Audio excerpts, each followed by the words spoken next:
নমস্কার বন্ধুরা, শিবানী কিচেনে আপনাদেরকে স্বাগত। আজকে আমি সুজির পায়েস বানাবো। এই সুজির পায়েস বানানোর জন্য প্রথমে আমি সুজিটাকে গাওয়া ঘি দিয়ে ভেজে নিয়েছি। দুধটা দেখছেন, এটা আমি 1 লিটার দুধ নিয়েছিলাম। এটাকে মেরে মেরে হাফ লিটার করে নিয়েছি। এবার আর একটু কমে গেলে এবার সুজিটা আমি এর মধ্যে দিয়ে দেব। বন্ধুরা, দুধটা কিন্তু অনেকটা ফুটে কমে গেছে, দেখেছেন। এবার এর মধ্যে আমি এই দেখুন সুজিগুলো দিয়ে দিচ্ছি।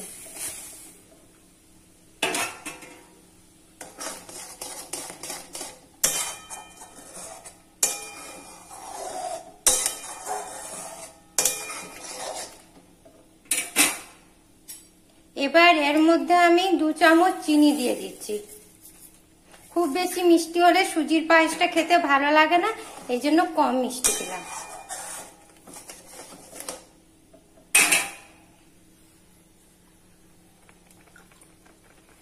এবার এর মধ্যে দেখুন কিশমিশ দিয়ে দিলাম। এই দেখুন আমার সুজির পায়েস হয়ে গেল। কত তাড়াতাড়ি কি সুন্দর সুজির পায়েস হয়ে গেল, দেখেছেন। আপনারাও এইভাবে খুব সহজে সুজির পায়েস করবেন, দেখবেন দারুণ খেতে লাগছে।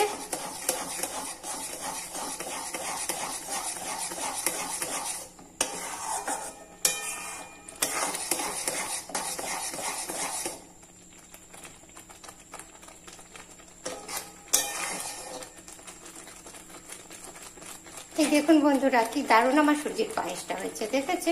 এবার এটাকে আমি নামিয়ে নেব। এই দেখুন বন্ধুরা, আমার কি দারুণ সুজির পায়েসটা হয়েছে, দেখেছেন। আপনারাও ঠিক এইভাবে সুজির পায়েস করবেন, দেখবেন দারুণ খেতে লাগছে। আর আমার এই রেসিপিটা আপনাদের যদি পছন্দ হয় তবে লাইক করবেন, কমেন্ট করবেন, শেয়ার করবেন।